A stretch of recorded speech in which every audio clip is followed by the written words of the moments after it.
Salut à tous, c'est Jaskun, on se retrouve aujourd'hui pour une vidéo un peu spéciale. J'ai eu l'opportunité d'assister au Konoha Experience au Grand Rex le dimanche 24 août. C'était le 25 ? Le dimanche 25 août, pas le 24 du coup. Du coup, je voulais vous faire un petit retour d'expérience sur le Konoha Experience.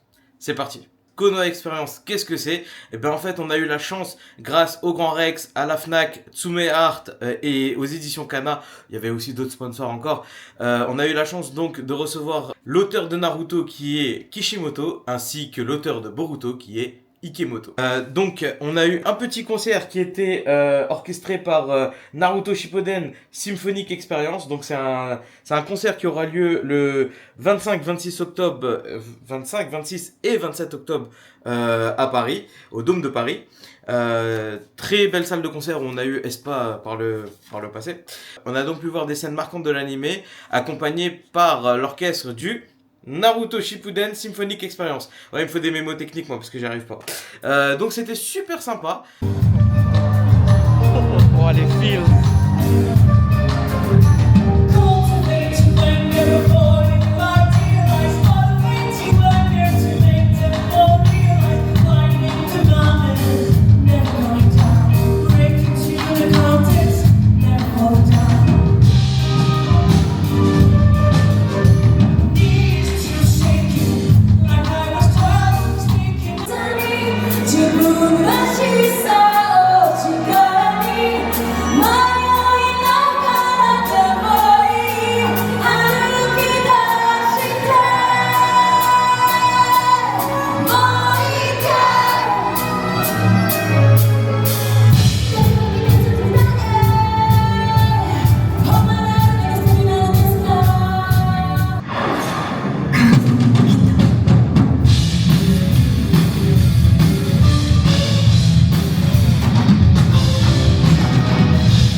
On a aussi eu un top des meilleurs moments, donc des meilleurs combats notamment, où je fus très surpris.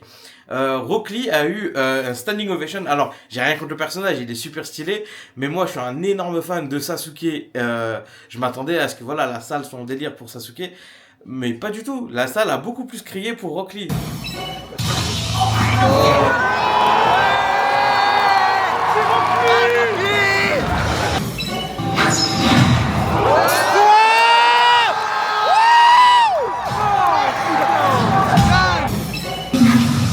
Let's go!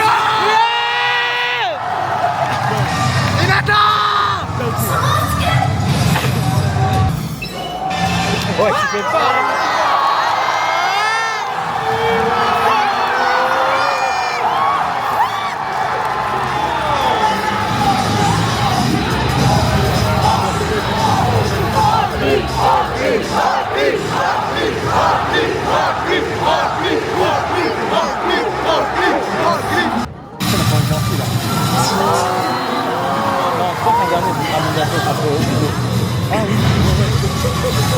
C'est quand il fait le direct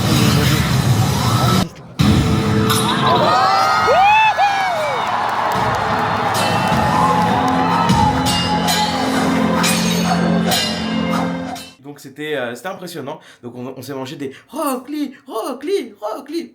Incroyable. Au programme donc, comme je vous ai dit, on a eu des combats accompagnés de l'orchestre symphonique, des top moments créés par ADN. Ah oui, c'était un sponsor aussi ADN. J'ai oublié de le citer celui-là. Donc on a eu un top des meilleurs moments avec ADN aussi. C'est Rock Lee qui visiblement a déchaîné la foule. La foule, parlons-en. Il y avait une queue phénoménale. Mention spéciale quand même aux personnes qui étaient dans la file d'attente, parce qu'il n'y a pas eu de débordement, il n'y a pas eu de de grabuge ou quoi que ce soit. C'était vraiment ambiance bon enfant, énormément de cosplayers. En fait, on ressentait déjà dès la file d'attente qu'on était tous là entre fans et qu'on allait vivre un moment inoubliable. Après avoir vu ces moments inoubliables de l'animé, et ces moments marquants de l'animé, on a enfin pu avoir une annonce du speaker. C'est le grand moment. Kishimoto et Ikemoto allaient débarquer sur scène. On a eu du coup un petit avertissement pour dire que c'était interdit de filmer. Donc qu'est-ce qu'ils ont fait sur scène? On a eu la chance de voir les deux auteurs dessiner leurs protagonistes, donc Naruto et Boruto en live. C'était incroyable. Malheureusement, on pensait tous qu'on allait pouvoir remporter le dessin, peut-être au tirage au sort ou quoi que ce soit. Malheureusement, ce ne fut pas le cas. C'est le speaker du jour qui a remporté le dessin. Enfin, Kishimoto lui a donné. Donc là, on avait un peu tous le seum. Mais bon, c'est pas grave. On a quand même passé un super bon moment. Par la suite, ils ont été interviewés par deux journalistes. C'est vrai que le fan qui sommeille en nous aurait souhaité pouvoir poser quelques questions, mais en général, c'est jamais le cas dans ce genre d'événement. Et ensuite, les auteurs sont partis de scène et il y a eu une petite animation qui était super sympa à la suite de ça. En effet, il y a eu un grand Kahoot qui a été organisé. Donc Kahoot, c'est une application, ça aussi c'est pas sponsorisé, où on peut répondre à des quiz géants. Nous étions environ 2800 personnes dans la salle et on a fait un quiz géant, donc avec 2800 personnes.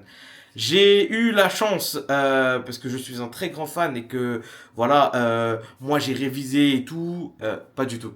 Donc j'ai eu l'aide de Senpai Review qui m'a un peu aidé, Mintao qui m'a pas aidé, mais voilà, elle était là et c'était bien. J'ai eu donc la chance de terminer dans le top 10. J'ai fait 15 sur 15, j'ai répondu bien à toutes les questions. Il y avait des questions super simples, mais il y avait des questions super tricky. Malheureusement, je n'ai pas été assez rapide et c'est dommage parce que le top 3, ils ont remporté des figurines Sume Art et ça, c'est un goal. Je l'ai déjà dit, moi qui collectionne des figurines, c'est des figurines qu'on rêve tous de posséder. Là, remporter ça gratuitement, c'est incroyable. Mais bon, je me plains pas. En finissant top 10, j'ai quand même remporté un petit sac de goodies, donc c'était un sac Quick qui était aussi un sponsor de l'événement, maintenant que j'y pense. Cette vidéo n'est pas sponsorisée. Et du coup, je vais vous montrer aussi ce que j'ai remporté en finissant top 10 au quiz de Konoha Experience. Donc un petit poster tenu par le tour de cou et le badge Konoha Experience. Donc on va l'ouvrir tout de suite. Donc le fameux tour de cou, franchement sympa, Konoha Experience et Konoha Experience ici. Et ensuite derrière, le logo des deux œuvres sont venus présenter les auteurs Kishimoto et Ikemoto. Hop là. J'ai aussi eu le poster Konoha Experience. Waouh, franchement, il est classe. Ah, ça fait un super souvenir. Je le découvre en même temps que vous. Hein. J'ouvre que maintenant. Waouh. Ça, dans un cadre, ça me fera un super souvenir. Surtout que ce sera accompagné de quelque chose. Là, je vais vous montrer juste après. J'ai aussi eu une super tirelire Sasuke. Donc, comme je vous ai dit, moi, je suis super fan de Sasuke. Surtout qu'elle est petit. Il est trop mignon. Il est trop stylé, il est trop badass. Donc très content. Je mettrai pas de sous dedans je pense parce que j'ai pas de sous. Mais au moins j'ai une tirelire Sasuke. Ça c'est cool. Donc voilà. Il y avait aussi, donc comme on peut le voir derrière, des tirelires Naruto et Kyuubi. Franchement, je suis content d'avoir eu Sasuke. Mais j'aurais eu Kyuubi, j'aurais été content aussi parce que c'est trop stylé. Franchement. On continue avec l'avant-dernier objet. Donc là, il est un peu lourd. Non, c'est pas le Shingeki Fly, mais c'est un artbook qui s'intitule Naruto The Animation Chronicle. Vous avez vu l'accent un peu? Et franchement, c'est très quali. J'ai pas encore eu le temps de le consulter. Je vous montre quelques pages comme ça. Ça reprend tous les films. D'ailleurs, mon film préféré, c'est Naruto Road to Ninja. Parce que Sasuke dedans, il est trop stylé, trop beau. Et que dire de Hinata? Donc voilà, ce petit artbook super sympa. Waouh! Il y a des images vraiment très belles dans ce bouquin. Waouh! Regardez, c'est mignon. En tout cas, voilà, je suis très content, surtout que ça a une valeur de, si je dis pas de bêtises, c'est écrit à l'arrière, 25 €.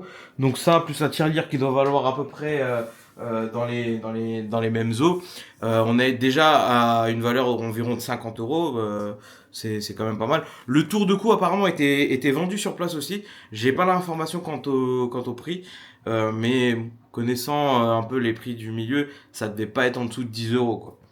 Et enfin, je vais vous montrer la dernière pièce qui était dans le sac Quick rempli de goodies que j'ai reçu. Donc c'est ce fameux Shikishi avec donc Naruto, Boruto, mais surtout les signatures de Monsieur Kishimoto Sensei et de Ikemoto Sensei. Donc franchement, ça, c'est une très belle pièce qui rentre dans ma collection. Tout comme la signature que j'ai du seiyuu de Tanjiro. Donc vraiment, je suis très content d'avoir ce genre d'objet à exposer dans ma vitrine. Je ferai d'ailleurs une vidéo pour vous montrer ma vitrine, mais ça arrivera dans quelques mois parce que je suis en train de retravailler un peu la vitrine. Petite précision, on pouvait bien sûr, si on achetait Boruto Blue Vortex, recevoir un Shikishi, mais celui-là, c'est pas vraiment le même. Donc le dessin est différent, il y a le contour en or, donc c'est vraiment pas le même qui a été imprimé en milliers d'exemplaires et qui a été vendu dans les librairies classiques. J'ai oublié de vous le dire, dans ce sac de goodies, il y avait voilà pas mal de goodies qui étaient cool, mais il y avait aussi autre chose. J'ai remporté 6 mois d'abonnement à la plateforme ADN et aussi 6 mois d'abonnement à la plateforme Manga.io. Donc franchement, je pense que j'ai environ 80-100 euros de lot dans le petit sac là, le petit sac Quick. Franchement, ça fait plaisir. Suite à ce petit quiz, on a eu l'intervention de la VF de Naruto. C'était toujours super sympa d'entendre cette voix qui a bercé notre enfance. Ah, d'accord. Bon, bah écoutez, alors je vais vous dire juste, je ne reviens jamais sur ma parole. Tel est mon Nindo. Alors, je vous lance. Konoha Expérience. C'est parti. Allez, c'est parti pour l'épisode 1. Et ensuite, on a eu donc le petit documentaire sur Naruto qui sera disponible sur la plateforme ADN. Et enfin, juste après, on a eu une petite conférence de Tsumeart qui nous a dévoilé des figurines taille réelle de Naruto et de Sasuke. Franchement, c'est ultra quali. Je voulais les piquer pour les ramener. Ça aurait été un peu compliqué de se balader avec ça dans le métro. Bref, Konoha Experience au Grand Rex, c'était vraiment un truc extraordinaire. J'ai kiffé. J'ai pas d'autres mots. Là, je me remets de mes émotions, mais franchement, c'était vraiment trop cool. Déjà d'avoir eu la chance de pouvoir voir ces auteurs que parfois même les Japonais eux-mêmes n'ont pas l'opportunité de rencontrer. C'était top. Avoir des objets en cadeau, parce que voilà, on a fait un petit quiz et on a remporté des objets. Ça fait toujours plaisir. Mais vous savez ce qui fait encore plus plaisir? C'est que cet événement, il a été organisé gratuitement. On a pu prendre les billets sur la Fnac gratuitement, assister à l'événement gratuitement, et franchement, c'est un truc de fou. Ça fait trop plaisir. On a vraiment vécu un moment formidable, fort en émotion. Et je pense que ça a même été fort en émotion pour Kishimoto lui-même, qui a dit qu'il comprenait pourquoi la France était le deuxième pays consommateur de manga après le Japon. Je pense qu'il s'attendait pas à avoir un accueil comme ça du public, où il a été standing ovation, ovationné. Je pense que on a été marqué en tant que fan, mais ça a aussi marqué les auteurs cet événement au Grand Rex. Donc voilà, c'était tout pour moi. Je voulais juste vous raconter un peu mon expérience, comment ça s'était passé. Donc comme vous pouvez le voir, je suis super content, donc ça s'est super bien passé. C'était donc mon expérience, Konoha Experience. Donc voilà, j'espère qu'il y aura d'autres événements comme ça en France. Franchement, c'est toujours un plaisir de se retrouver entre fans. Il y a une synergie incroyable. On ressentait franchement tout le chakra de tout le monde là. On était vraiment entre fans. Surtout quand c'est gratuit. C'est pas le rat qui parle là, vraiment, c'est juste que ça fait vraiment plaisir quand on a des événements de cette ampleur où c'est à la portée de tout le monde en fait. On a eu des fans de tout horizon, même certaines personnes qui venaient de Belgique, d'autres du Havre par exemple. D'ailleurs, mention spéciale à celui qui a fait une top 1 au quiz, c'est un petit jeune qui vient du Havre, qui était en stress parce qu'il allait probablement louper son train. Donc voilà, c'était Konoha Experience, c'était cool, c'était Ijaskun. Mettez un petit pouce comme ça à la vidéo parce que voilà, ça m'aide à être mieux référencé, ça fait plaisir. Abonnez-vous si c'est toujours pas le cas. Et je vous dis à bientôt pour de prochaines vidéos. Ciao!